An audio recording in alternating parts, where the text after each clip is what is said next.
Everything we do is going to be about winning. Okay, we're going to learn to do things the right way, and that's the only way we're going to do them. Because if it doesn't help us, we're not doing it, man. That's just as simple as it gets. Win the Super Bowl. That's I good. mean it too. You know, one of the things that the only reason you become a head coach in this league, in my opinion, is to win. That's it. That's the bottom line. If you do it for any other reason, you're wrong.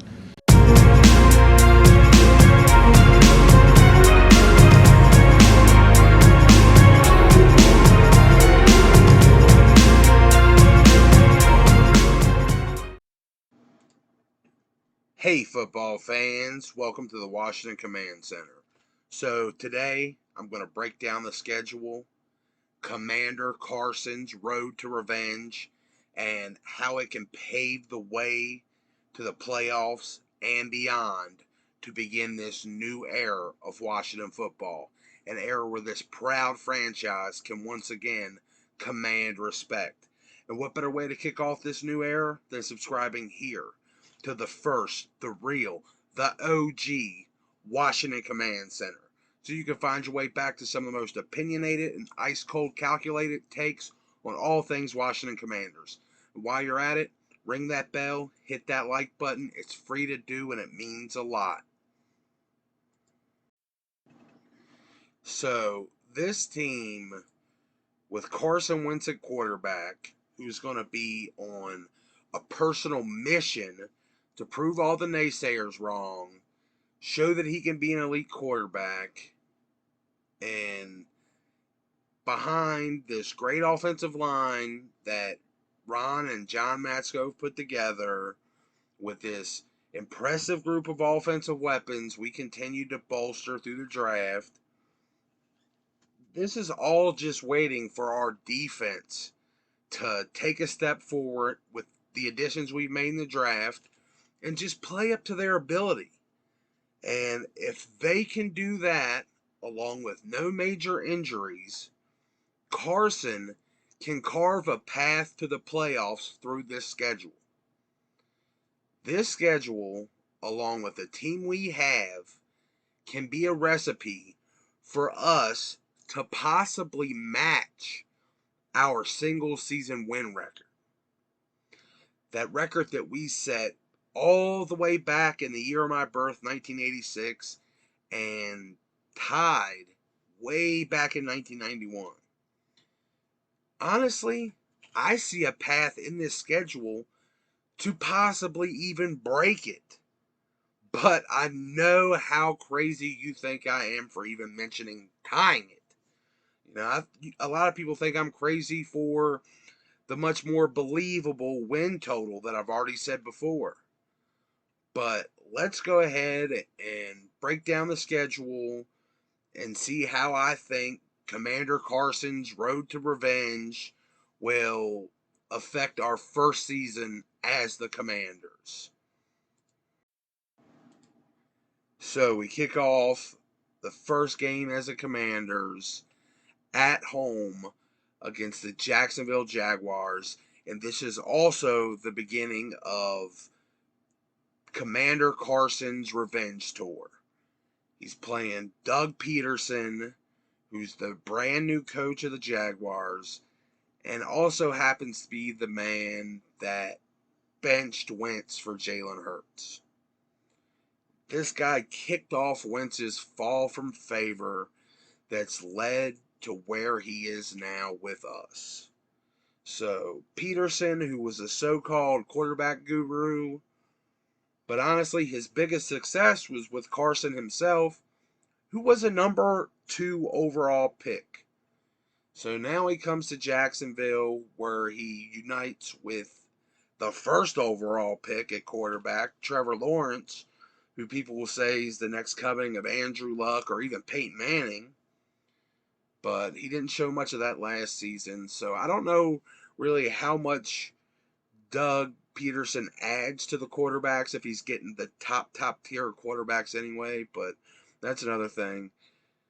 So this season, well, Lawrence didn't show off a whole lot of that, generational quarterback last season, but he's coming into this season with an upgrade in protection. They brought in Sheriff, and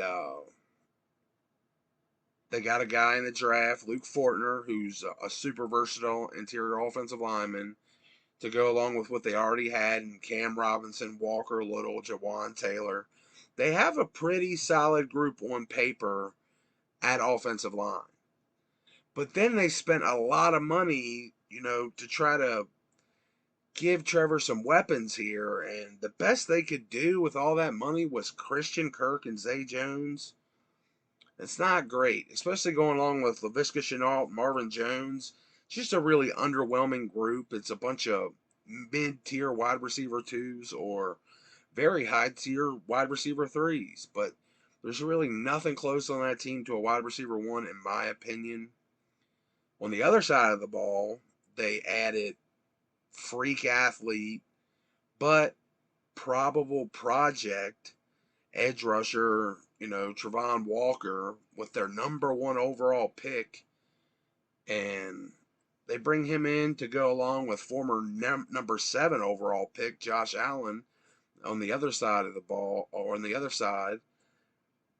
That could be a devastating pass rushing duo. With that, they've got some decent secondary pieces with Andre Cisco, who's a ball hawk, and Tyson Campbell, who's got a lot of potential at cornerback. But the biggest improvement I think they made was stacking up on linebackers. They brought in Olakun and free agency, and then drafted 2 of the top-ranked linebackers in the draft with Devin Lloyd and Chad Muma. So that's a big area of improvement for them. All that said, though, I still don't think they have enough defensively. And especially not enough to deny Commander Carson on the first leg of his revenge tour. Like, offensively, I don't think they'll be able to keep it close against our defense. I think if they try to get Robinson and Etienne going, we'll get an early chance, to see Mathis in action. And the rest of the D-line is really going to start to get some big pressure in this game. They're going to get the sack production straight out the gate on T-Law. And I think the Commanders kick off their first official game of the Commanders' era with a big dub for Commander Carson.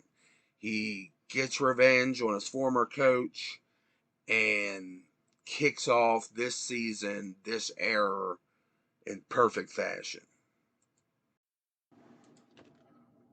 Week 2, we head to Detroit. They're coming off of a game against Philly. And now I think Washington fans are just throwing a dub next to this game and just counting Detroit out almost solely based on historical reasons and last year's records, where they picked in the drafts. But the Bengals were a team that looked the same way until last year. And Detroit's roster is pretty stacked. It's starting to have some serious talent throughout every position group. That O-line is really shaping up with Panay Sewell, Ragno, Decker, Vaitai. They got UDFA offensive tackle Obina Eze, who I think is a sleeper. And they got a sneaky nice group of pass catchers, especially with Jameson Williams. If he's ready to play by then, you add to that DJ Chark in free agency, Amon-Ra St. Brown that balled out for him last season, and then Raymond and Cephas, who looked good in spots last year as they're like number 2, sometimes number 1. Those guys look even better when they're the 4th or 5th guys, just like Cam and Dax do for us. Tight end, they got TJ Hawkinson along with rookie James Mitchell from Virginia Tech is a really good pass-catching tight end, and Derek Dees Jr., also a good pass-catching tight end. Jared Goff ain't the best, but he's piloted a team to the Super Bowl before, and he's got protection here. He's got pass catchers. a solid run game. I mean, their defense is shaping up in a hurry too. Like, top ranked prospect in the draft, Aiden Hutchinson. They got Lean McNeil in free agency. They got our local badass, Josh Pascal, that'll probably be, their part of their 3 down linemen in their 3-4 defense. Aiden, McNeil, and Pascal. That's going to be serious with the Okwara brothers at outside linebacker. Then they got Derek Barnes last year is a good linebacker. They got Malcolm Rodriguez this year, who's going to be able to fly around for them. They brought back their former first rounder, Jared Davis.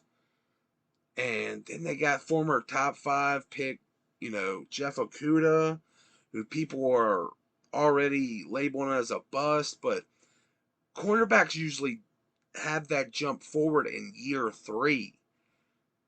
And he's entering year 3, so he could get to where he's supposed to be.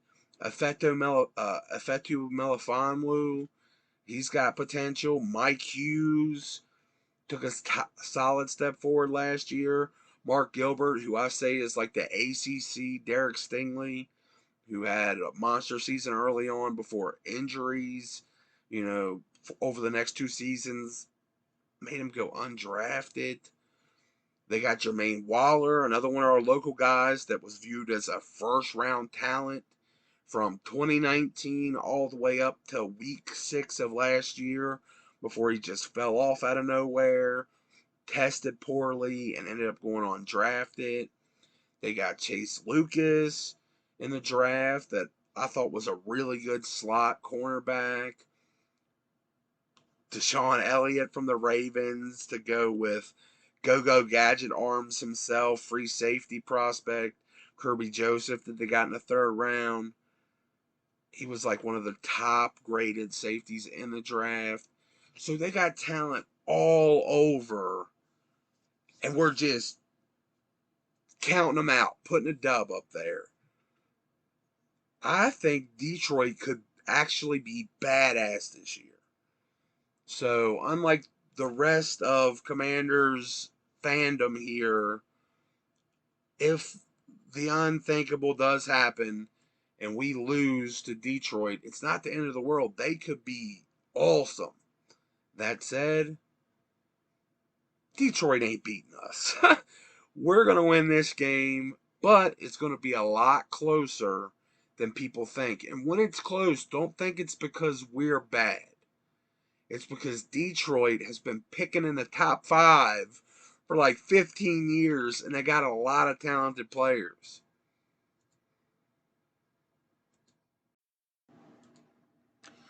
Week 3, Philly at home. The second leg of the Carson revenge tour. Again, we ain't even got to leave the house for it. They're coming to us. And Carson is going to blow Philly out of the water in this game in front of us fans in Washington. I really don't think Philly had as great of an offseason as other people seem to think.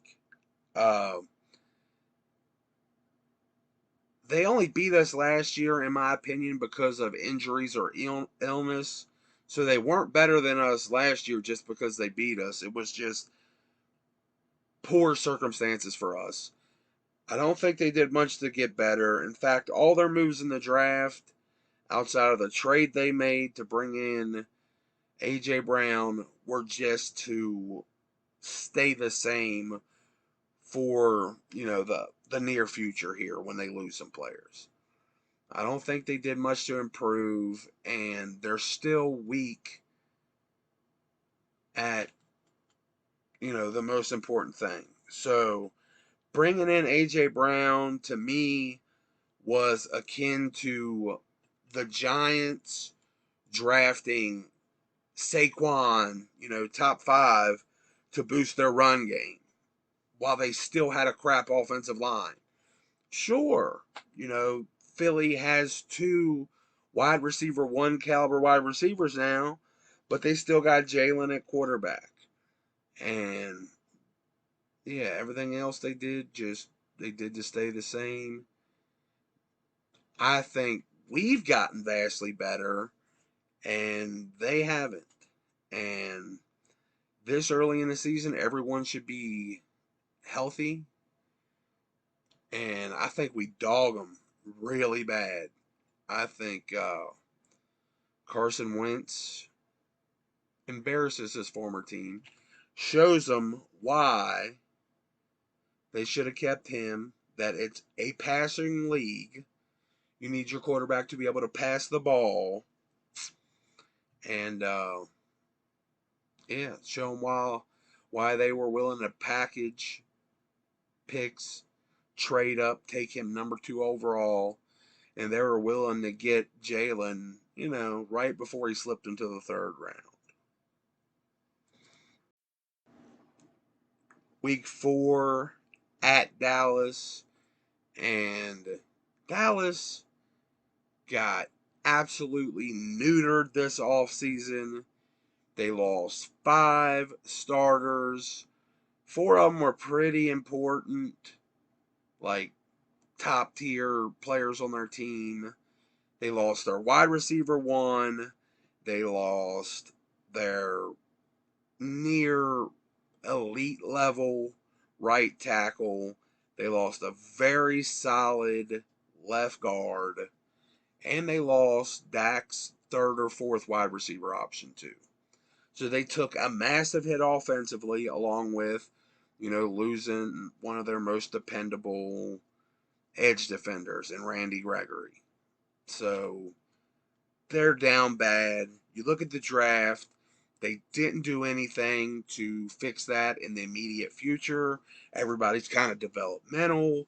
Dallas is going to take a massive, massive dip this year. Dak Prescott is looked at as the best quarterback in this division because he's elevated by having everything around him.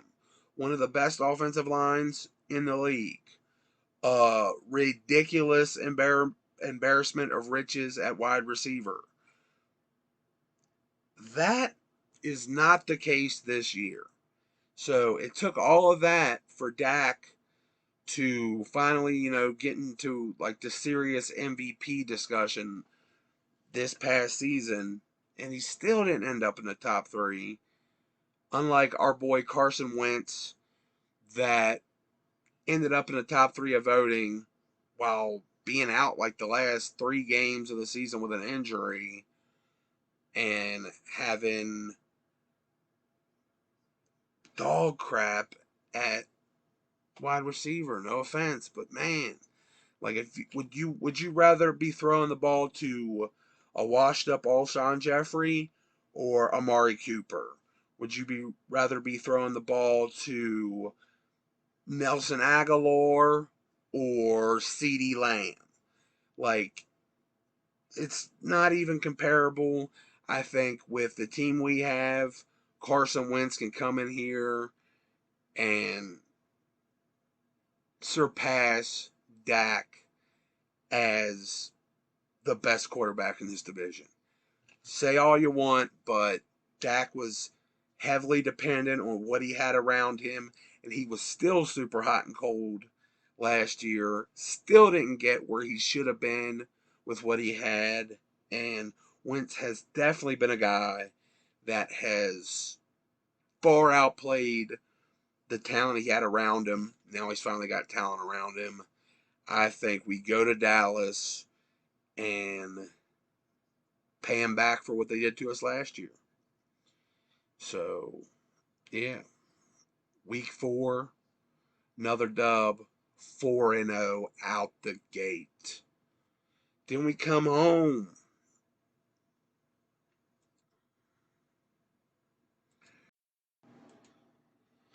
We come home, week 5, the Tennessee Titans, the AFC 1 seed from last year. This offseason, Tennessee became truly one-dimensional by trading away A.J. Brown. Traylon Burks will probably start out basically as an extension of the run game. That's what he's going to be. And we're going to be able to stack up deep on King Henry. Like we're going to be in that 5-man front probably most of the game, and all doubters get to see why we drafted Big Phil Mathis so early. And I think we closed down the AFC 1 seed from last season and move on to 5-0 and get some real attention. Everybody's going to look up from their little keyboards and they're like, what? Washington's 5-0? They just beat the Titans? Yeah, and we're going to beat them soundly because they are as one-dimensional as it gets. Even if Malik Willis comes in and it's a read option offense, we're not buying the passing game from them anymore. We're stacking it up and trying to pick the right gap or trying to fill the right gap. So, week 6 against the Chicago Bears. I think this is going to be the easy game everyone thinks that Detroit will be. And I was not a Fields fan coming out. He hasn't shown me anything different in the NFL.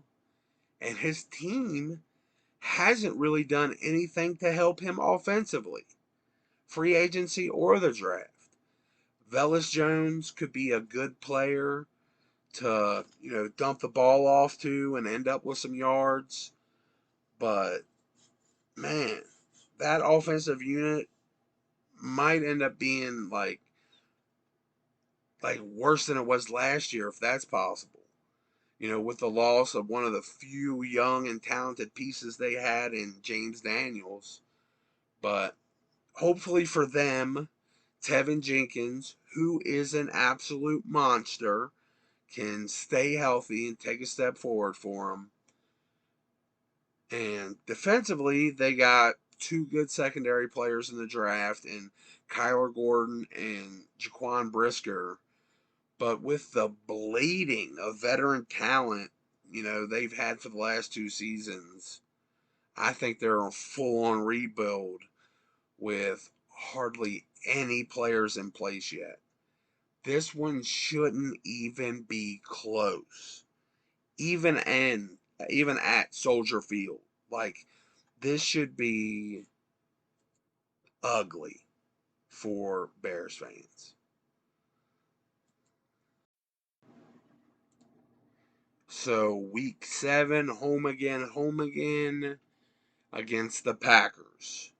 So, Rodgers lost his best weapon in a trade. And in my opinion, he really hasn't got anything close to a sure thing, like a reliable contributor to replace him. Christian Watson is a project taking a massive step up in competition.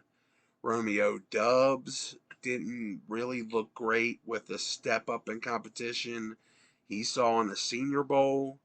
So Rodgers just might have a hell of a tough time this season.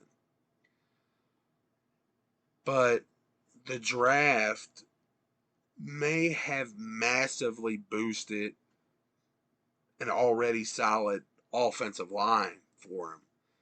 I think in the draft, Green Bay got 2 of the best interior offensive line prospects. Both were guys that played offensive tackle, but project better at guard or center. Like Zach Tom could end up possibly it's crazy to say, but even better than generational center prospect Tyler Lindenbaum.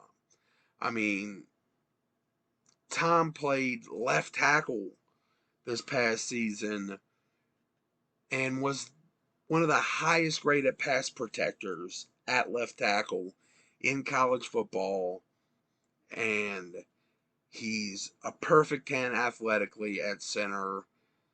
Man, if you can hold it down at left tackle, moving back to center, he should just be incredible this season. That was his natural position. Moving back, he should ball out. And then Sean Ryan. They got Sean Ryan, and he's agile, athletic. He's going to be a hell of a guard, and he's going to boost their run game tremendously.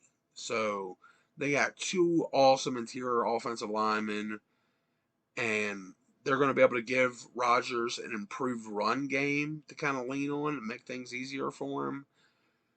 But I mean, Rodgers hasn't done great against us at FedEx Fields. He's 0-3 in the regular season. He's never beat us in the regular season at home. But I think he's going to have trouble with his receiving core. But that improved offensive line is going to give him the protection to wait, until those guys keep fighting and get open eventually. And while I think this is a game that we could win, especially with Rodgers losing, possibly the best wide receiver in the NFL, just so I don't sound like insane predicting some undefeated season, I have to pick some losses.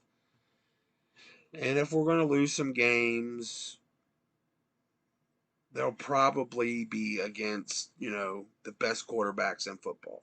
So here's a game where I'm going to go ahead and say we're losing to the Packers. But when I say there's a path to us breaking the single season record, this is part of that path. But I'm going to go ahead and put it down as an L so I don't get burned at the stake as some kind of heretic, some kind of crazy person. But I think this is a very winnable game, but I'm going to give us an L here. Then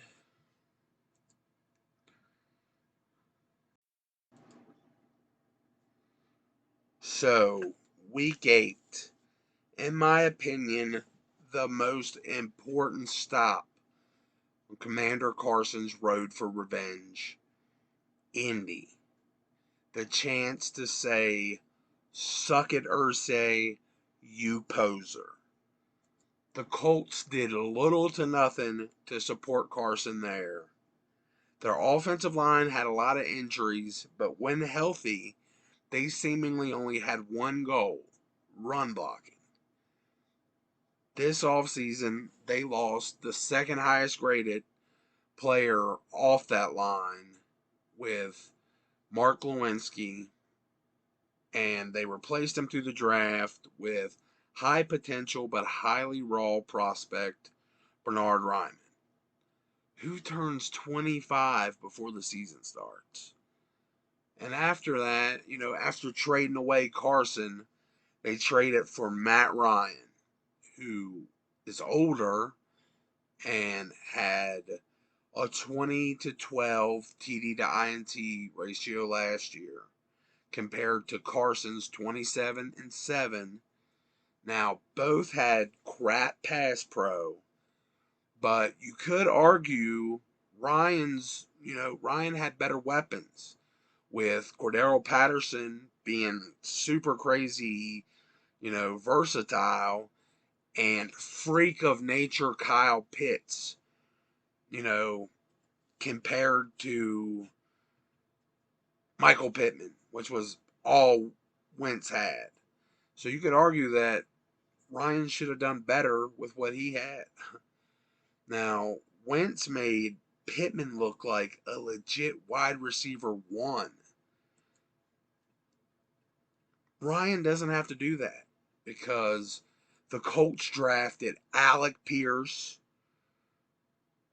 who I don't know if Ryan has the arm to get the most out of, and Jelani Woods, gigantic, long, athletic tight end. These two guys would have been perfect fits for Carson. It's kind of a huge slap in the face that they do this after they trade away from him and then bring in a guy in Ryan who I don't know if he's going to be able to do, what Wentz could have done with these guys. I think Ryan's going to look considerably weaker than Wentz, even with these improvements of the offense. And week 8, Carson and our offense won't be their only problem.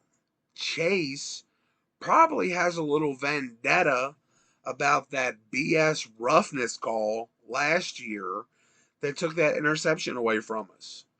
And given the chance, which I think he's going to have a lot of if the pass pro is as crap this year as it was last year, Chase is going to cut old man Ryan in half. Learning his lesson. It doesn't do you any good to pull up. They're going to flag you anyway. So they get a few good pieces to add, to the secondary. But honestly, they're a slightly overhyped defensive unit. Nothing really scary to me. Stephon Gilmore's nice, but he's old. Yannick Ngakoue is a nice addition. In the draft, Nick Cross, beautiful. But outside of the aging Gilmore, they don't really have anything in their secondary. Carson is going to be able to drop bombs on them while our defense dominates Matty Ice. And with this game, Carson completes phase 3 of the revenge tour here. And he is almost at full power, showing Indy's fans what a complete clown show Jim Irsay is. The guy reminds me, I don't even want to say it. But Irsay's a clown show. He reminds me of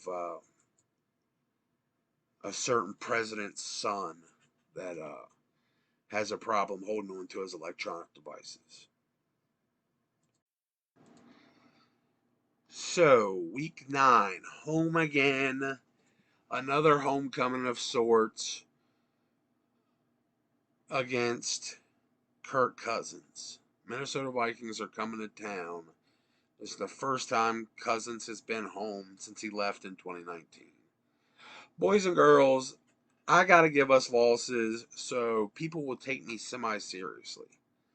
So, I'm giving us one here to Kirk. And like I said, his first homecoming since 2019. Vikings got a new coach. They boosted their defense in free agency with linebacker Jordan Hicks and pass rusher Za'Darius Smith.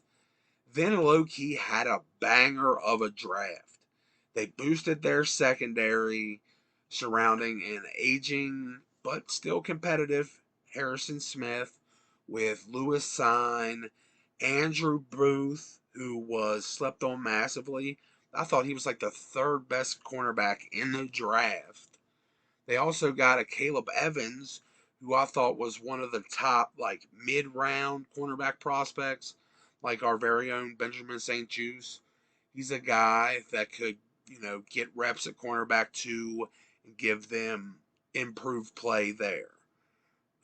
They drafted Brian Asamoah, who I think can end up being better than the Kobe Dean with some development because he just has superior movement, agility and speed. Asamoah was a huge pickup, I think. Then they stacked up an already massively upward trending offense by adding Ed Ingram, who looked like a human wall at the Senior Bowl. I thought he was one of the best pass protection interior offensive linemen in the draft. He's going to give Kirk even more time to throw the ball. The Vidarian Lowe in round 6 is a guy that could possibly boost this offensive line, and they supplemented an already overflowing wide receiver core with Jalen Naylor, who has some potential, and tight end Nick Muse. The Vikings will be trying to prove some things with their new coach too, and I think Kirk comes in here, steals one from us in FedEx Fields, bringing his record up to 19-14 at FedEx. Not great for us, but we're still doing pretty good with this second loss. So on to week 10, the final leg of Carson's road to revenge. We go to Philly. The homecoming game for Wentz. Big deal in the revenge tour. And for all the reasons I said before, Wentz is actually going to march into Philly and do the same. It'll be a little closer because it's a home game for him. But Wentz is going to shut his former team out for the season and show them what a mistake they made, and show us Washington fans that Ron Rivera just might know what the hell he's doing after all. Most importantly, Commander Carson's revenge tour will be extended to proving the national media wrong by winning this division and going to the playoffs. After this game, we'll be 8-2, and the rest of Washington fans that have been skeptical about Wentz up until this point will be willing to anoint Carson Wentz the next franchise quarterback. And if we're 8-2 at this point, he's already shut out Philly. He deserves it. Carson Wentz will be the guy. We could go ahead and probably extend him at this point. I know it's a little tricky because his injuries, but man, I think if we're 8-2 by week 10, things are going to be awesome. We're going to be fit to be tied. Like, we're going to be hard to be around for other people, other fans of other teams. So, this is how I see it going, though. Week 11, going to Houston. This and Philly were our only back-to-back road games on the schedule. You could probably even consider Philly a little bit of a home game for Carson. He's going back to Philly, getting that dub, and this game is going to be a walk in the park. All the fans finally united behind Carson, and the team united behind him. We're going to be ready to roll. Houston still doesn't have their shit together.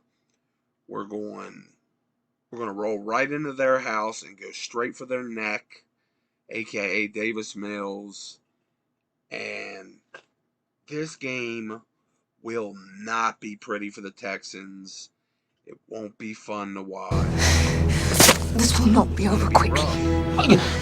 You will not enjoy this. But for us Washington fans, this is the point in the season at 9-2. We're going to look at the schedule and we're going to think, oh man, we actually have a shot to tie or break that single season win record. And this is when more fans are going to be like, oh man, that's actually something real. And we're going to leave out of here with that dub and look to the next week.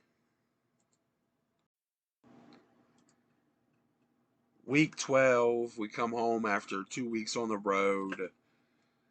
to face the Atlanta Falcons. Now, I love Marcus Mariota. I thought he could have succeeded here with our offense, having the protection and the weapons to really make him shine. At least in Atlanta, he'll have, better weapons than he's really had before with Pitts and London, but the protection isn't great.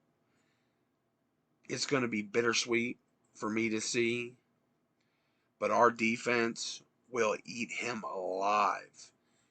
He might end up, going out of the game, and if Ritter hasn't, taken over by then, and this is the game he ends up making his debut, it is going to be a rough first day at the office.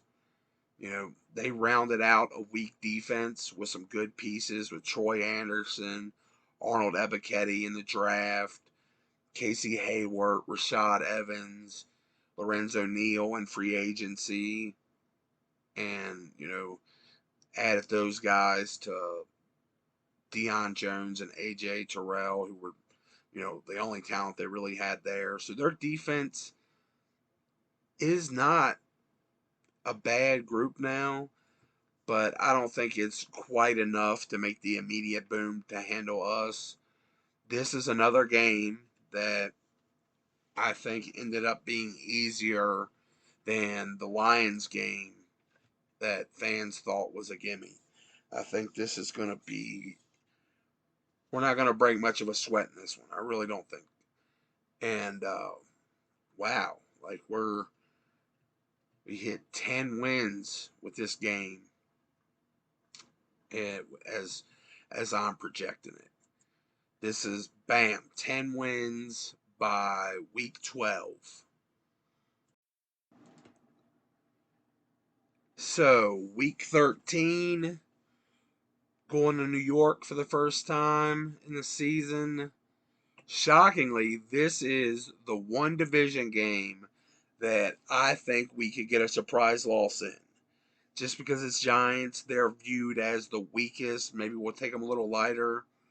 I'm not going to predict this is a loss, but I think offensive line and coaching have been the two biggest things that have weighed down the Giants.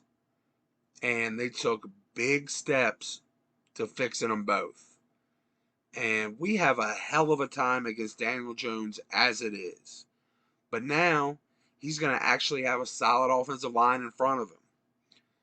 And he's going to have time to be able to use those weapons that they've stacked up for him in New York. Plus, he's going to have an even easier time scrambling on us. One of those guys is going to be able to catch a block for him. I really think this game can be a shootout early on until our defense figures out, this young offensive line here and starts wearing them down and getting to Jones consistently. I think we do that, though, overall, and we take this, and this gives us another 4-game win streak in the season, and we're taking that into the bye. Even crazier, the record is 11-2 at this point. Commanders fans are going crazy. A lot of the other Commanders YouTubers, that'll be the most wins they've seen in a season. Like, it's going to be awesome. People are going to be talking about Super Bowl. Like, DMV fans, like, they're going to be going crazy at this point. Going into a bye, 11-2.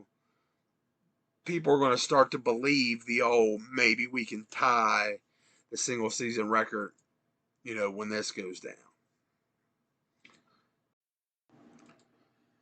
So, week 15, coming out of a much needed bye, we're fresh, we're regrouped, we're ready to rock, and I think we're going to have a much easier time against the Giants at home.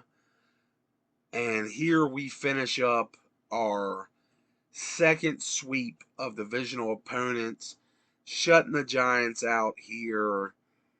and continuing another 5-game win streak on the season. This would be our second 5-game win streak of this season, boosting us up to 12-2 with a real shot at tying that 91-86 franchise record of 14 wins in a single season. This is it. Everybody's getting hopeful. Carson Wentz is the king. Ron Rivera is the man. Everybody's happy, and we're almost guaranteed we're in the playoffs here. Judging by, we don't know how everybody else is doing, but I say at this point we got to be pretty close to locking up the division as well. We're probably playing for seeding at this point, and everybody is just through the roof here. So from there we go to week 16, and we take the furthest trek of the season over to the West Coast on a slightly shortened week. We lose a day and go up against one of the toughest opponents we play, San Francisco 49ers. But this game, like every other on the schedule, I think is still very winnable for us. And at this point, we have no way of knowing who the quarterback will be, or if their top, wide receiver, Deebo Samuel, will even still be on the team, since a trade is possible all the way up until week 6. This is probably the toughest opponent we faced all season. And yeah, in the draft, they added a big bruising back just like us. They got Tyrion Davis-Price. They added a speedy wide receiver in Danny Gray. Solid defense, developmental offensive tackle in Spencer Burford. They got a crazy athletic but massively undersized offensive guard / center that's a beast at pulling, and Jason Poe, who's probably going to do some wild things in Shanahan's offense. They got UDFA Steele and interior offensive lineman Donovan West, who's one of the better center prospects in the draft, I thought. They also added some potential to one of their, their defense is one of the best in the NFL. They added even more potential with that free agency. They got Trevarius Ward in the draft. They got Sam Womack and Tariq Castro Fields, who is a local guy, one of my favorite prospects at corner in the draft. They got UDFA linebacker / safety Marcelino McCrary Ball, safety Leon O'Neal, cornerback safety Quantrez Knight. They added a ton of talent to their defense, and their defense is already great. This is going to be a rough game for us, no matter who's the quarterback, because Kyle Shanahan's beautiful mind is going to come up with something. And every game against us is always a revenge game. We fired his pops. Our trenches will be tested hard on both sides of the ball. Our offensive line has to go against their ace defensive line, and our defensive line has to go against their insanely creative offensive scheme. So it's going to be a rough game, and Kyle makes sure we don't make it to 2 6-game winning streaks this year, and puts a lump of coal in our stocking on Christmas Eve, and the hopes of tying the regular season record are still alive, but looking real tough here. Kyle Shanahan and the 49ers give us a fat L on Christmas Eve.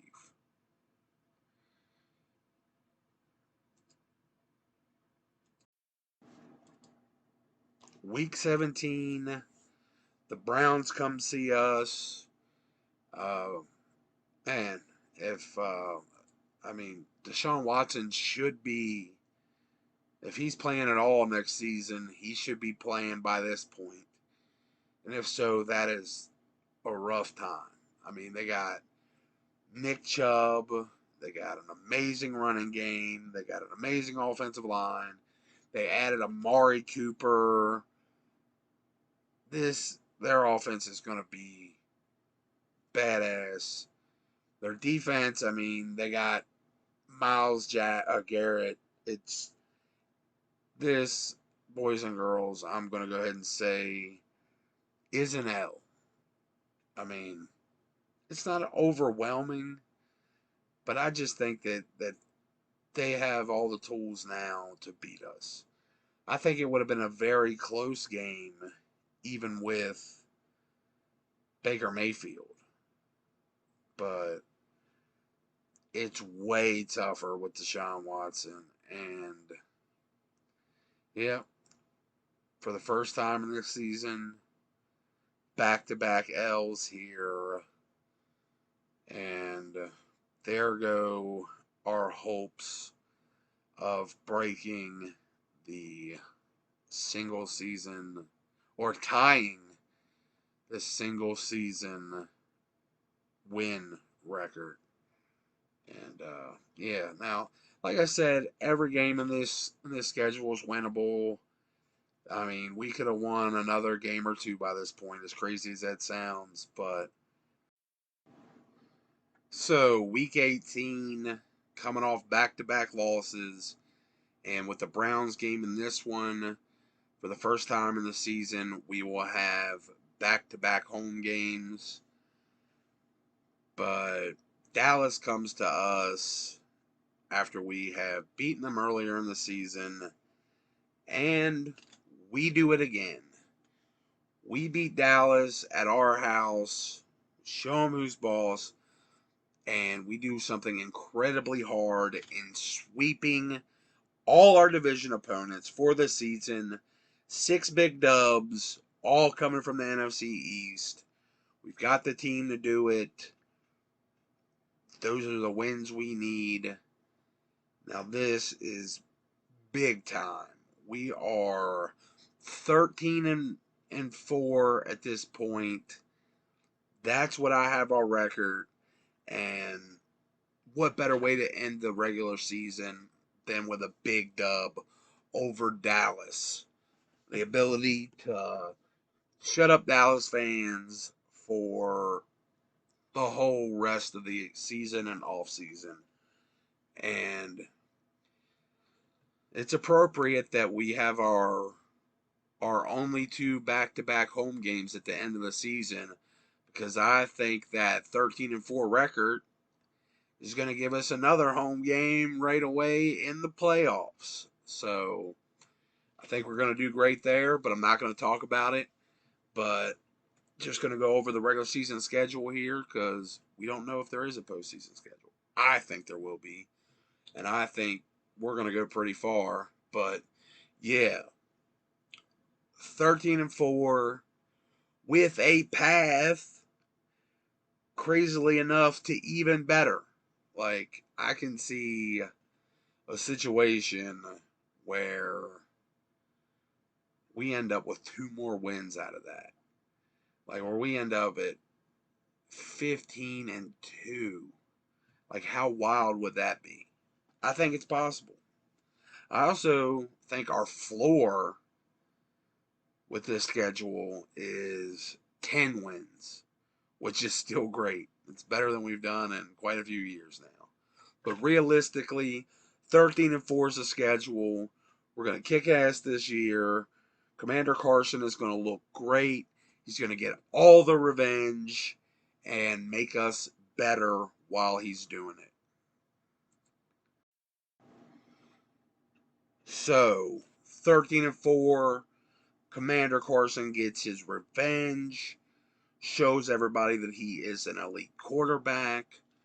The Commanders command respect from the entire league, showing them who we are, showing them what we can do. Ron Rivera gets his respect, and we kick off this new era of Washington football in the playoffs. Before that, there's no better way to kick off this new era in Washington football than subscribing here to the OG Washington Command Center, so you can find your way back to some of the most opinionated and ice-cold calculated takes on all things Washington Commanders. And if y'all watch this long, like, subscribe. If you're still here, I love y'all. Peace.